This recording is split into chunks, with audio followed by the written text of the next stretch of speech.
අර තියෙන්නේ ස්වර්ණමාලී මහසෑයයි කියලා ඈතින් දැකලා හිත පහදවාගෙන ශ්‍රද්ධාව උපදවාගෙන දෙව්ලොව ඉපදිච්ච අය ගැන නෙමෙයි සදහටම සංසාර සාගරෙම සමු අරගෙනම ගියපු පිරිසේ සීමාවක් නැහැ කියලායි සඳහන් කරන්නේ. එහෙමනම් වැන්දොත් කොහොමද? පිදුවොත් කොහොමද? හුණු ටිකක් ආලේප කළොත් කොහොමද? අතපතු ගාලා දැම්මොත් මළුව කොහොමද?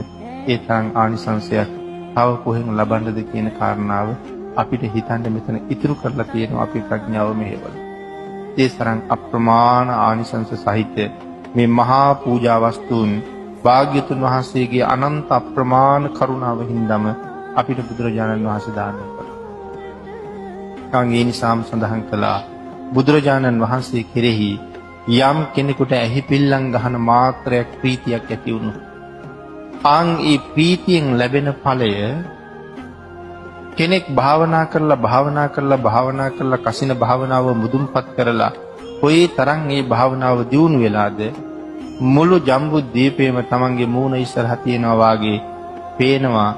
මුළු ජම්බුද්වීපේ පුරාම ඉරක් පැවුවා වගේ ආලෝකයක් පතුරවන්න තරම් හැකියාවක් ඒ භාවනාව දියුණු කරගෙන තියෙනවා. ඒ භාවනාව දියුණු කරගන්න එතෙන්ට දියුණු කරගන්න එයා මොන තරම් දුක් විඳින්න ඕනද? රෑ දවල් දෙකේ පැය ගණන් වාඩි වෙලා කොයි තරම් භාවනා කරන්නද?